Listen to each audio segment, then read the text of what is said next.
Hello, welcome or welcome back. My name is Ari, and today we're going to talk about the worst books that I read in 2022. Now, standard disclaimer that everybody gives, just because I dislike these books doesn't mean that you can't like these books. And if you're the type of person who gets mad when somebody dislikes a book that you like, then maybe you shouldn't watch these kind of videos. Maybe this just isn't for you. And just keep it to yourself. If you want to say something shitty, write it down on a piece of paper and stick it on your wall. But I don't want to hear it. So disclaimer done. Most of these books I apparently have either never owned or got rid of already. I don't have a whole lot to show you, so we're gonna be putting pictures up over here. At number 10 on my list, I have a book called Dark Souls by Paul Morris. Now, my guess is you've never heard of this book. I'd never really heard of it either. I got this in a young adult fantasy sci-fi book box, and I read it in this was so bad. This is about a girl who could see ghosts. The story was ignorantly predictable. This was one of those things where it's why did this ever need to be written? No one needed this story. And it was pretty bad. It's definitely not the worst thing that I've ever read, but it's gonna be a waste of your time. Next up, I have Manhunt by Gretchen Flecker Martin. Now, this book was bad for me. There are people out there who are going to love this story, and good for them, and I hope you're one of the people who enjoy it.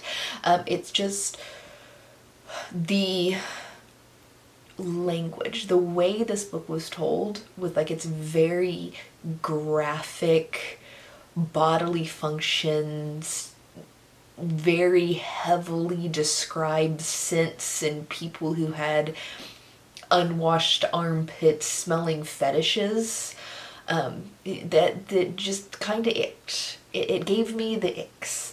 The story itself isn't bad. It's basically a story about plague that targets testosterone.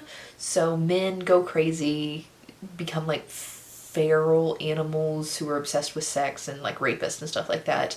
And it's women are trying to survive. Trans women who are on estrogen are surviving, basically survived.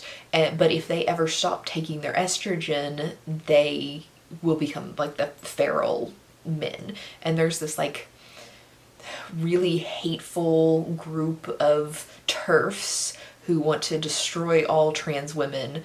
So there's no chance of them, ever becoming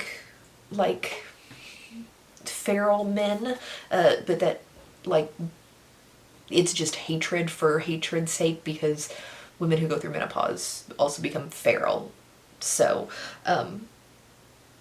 it was just the story itself's fine. Like I said, it's just the graphic nature of a lot of the descriptions in here just didn't do it for me and gave me the ick. Next up is a romance that I read. Now, romance was always going to be high on this list because I'm not a fan of romance, but this one was One Last Stop by Casey McQuiston. Overall, this book was fine. It's a lesbian romance with a little bit of a sci-fi time-traveling twist thing going on, but specifically, and this is going to be a spoiler, it's not a huge plot spoiler, but it is a scene in the book that gave me the ick, which is why it's on this list. They have sex in a New York subway train, which is, I can't get past that.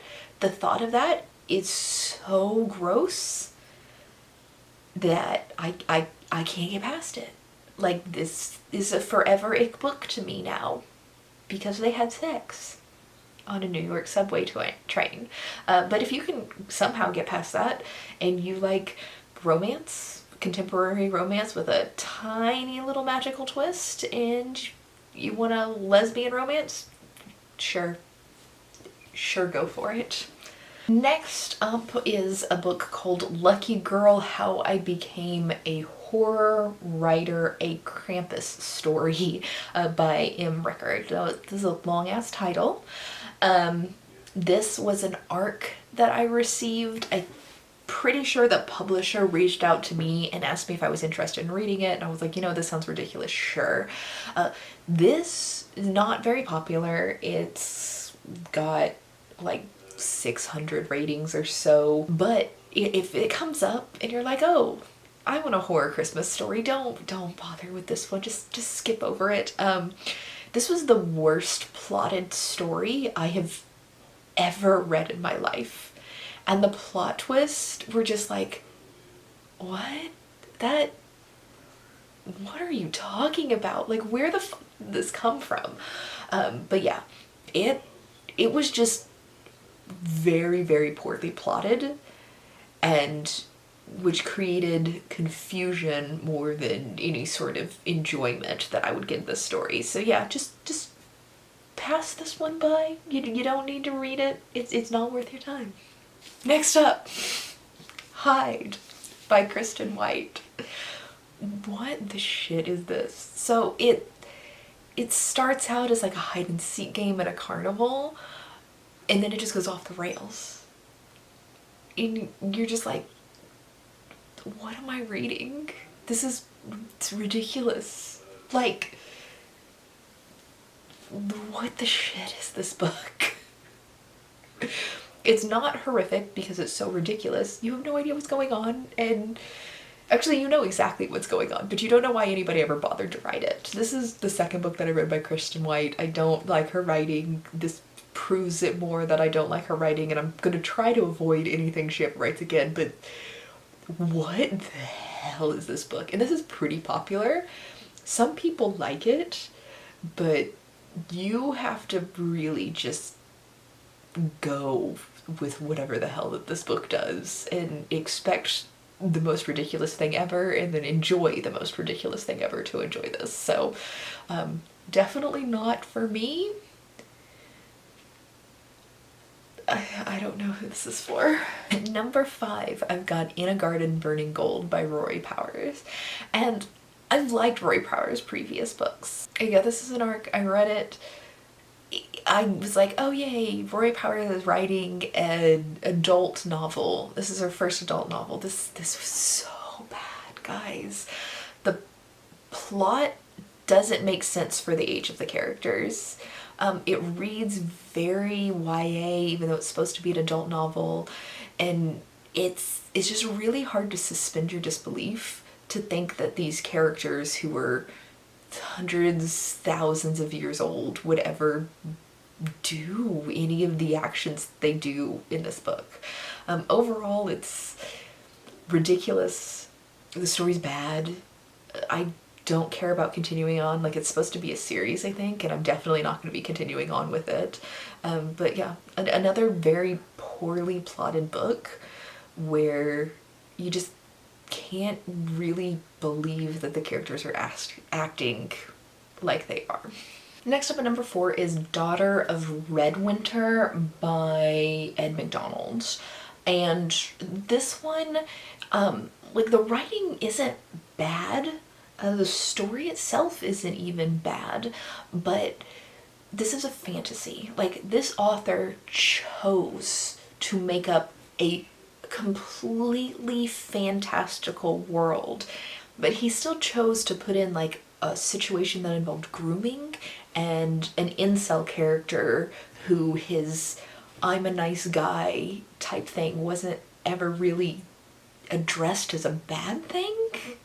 So we start out like, it has no point in the story, but our main character is 17 years old and she's dating a 30-year-old man, which this goes past it really quick. So it's like, why was this necessary for the story? Like, you could have told the exact same story without this grooming situation going on. The man's also abusive, so a 30-year-old man is abusive and grooming. Like, ew. The other character, he's an incel, and he's got a whole lot of the I'm a nice guy vibes. Boys will be boys. He's wealthy and his dad's well connected, so just ignore all of this rapey shit that he continues to do for girls. It's her fault for what she's wearing. Like, none of this is actually addressed as like, hey, this is a really fuck up situation and he should face consequences for this behavior, to teach young men reading these books that don't be like this. Like, this character is like, oh, it's okay, we'll forgive you. No. So, like, the rapey vibes of this just really put this low on my like list of enjoyable books, and I definitely wouldn't recommend this book, and I don't know that I'd be comfortable reading anything by this author going forward, just because of the huge incel girls deserve the way that they're treated kind of vibes. So, yeah, it gave me the ick. Number 3 is Where the Drowned Girls Go by Seanan McGuire, and a lot of people love this book, so if you liked it, good for you. I'm really glad you enjoy it, but holy shit, this main character drives me crazy. She thinks that she's fat, right? Overweight, chunky, whatever. She is obsessed with herself being fat. And she hates everything about herself being fat. And every single time she talks, all she talks about is her weight. No one else ever says anything about her weight, says she can't do something because of her weight, that she's lesser because of her weight, except for her. She hates herself, and she has to tell us every time she talks how much she hates herself. No one else cares. And it annoys the shit out of me, because this girl's entire personality is an eating disorder, and I don't want to read about it. Like, I'm fat. I'm happy for anybody who's fat. I don't care about your weight as long as you're happy. But this entire girl's personality being an eating disorder and endlessly self-hatred because of her weight, not something I want to read about. That's really fucking depressing. So, yeah. I'm gonna continue the series. I just hope Cora, I think her name's Cora, I hope I never have to read another book about Cora again, because I don't like her as a character. I haven't since the first time she showed up in a book. Alright, the next one was The Spanish Love Deception by Elena Armas, I think. Yeah. This won Goodreads choice for romance last year, which is literally the only reason I read it. I don't like contemporary romance. But this one was particularly bad, and I kind of knew going into it that it was going to be bad, but Jesus, this was bad. It was like, I hate the miscommunication trope, and this is really big on the miscommunication trope. It also doesn't help that the romance doesn't make any sense. Like, why is this guy interested in this girl? Because she is nothing but a dick bag to him from the moment. Like, we get her inner monologue all the time, and she's always talking about like how awful this guy is and how much she hates him, but any interaction she has with him, he's nothing but pleasant, except for like a few, there's some consent issues in there that I wasn't particularly fond of, microaggressions, sexism for plot, things like that. Like, mostly it's ick, and it's like, how did these people ever end up together? And why would you be in a relationship that's this fucking miserable? Like, why do that to yourself? It also gave me the ick. So the last one on here is The Psychopath Test by Jon Ronson, which is a non-fiction book, and Jon Ronson is a like investigative reporter. So he's trying to present the story of like, do psychopaths exist, or is it just bad science? And he writes it as he's presenting this stuff in like a neutral light, but he uses really, really bad faith arguments throughout the entire book. He presents like tests and studies from the 1960s as things that are still happening in modern times to like disprove psychiatry, and it's like, no one does this shit anymore. Why are you saying that this is like a modern take? He also uses Scientology as an example of anti-psychology. Why are you using a made-up like science fiction based religion as like a statement of fact? He doesn't have the education to write about this, basically. And he's using these wild arguments is a harmful thing to get readers to be like, I'm gonna question what my doctor tells me because some random investigative journalist who wants to quote Scientologists is presenting these views as realistic. What? It's also very anti-trans for no reason at all. Like, why are you bringing dressing as a woman into this and saying that people who are psychotic are trans? Like, fuck you, maybe? And at some point he like flat out states that being trans is a mental illness. Just straight up goes ahead and says that bullshit out loud. So this is gross. John Ronson himself is gross, and I'm never gonna read anything by him again because ick.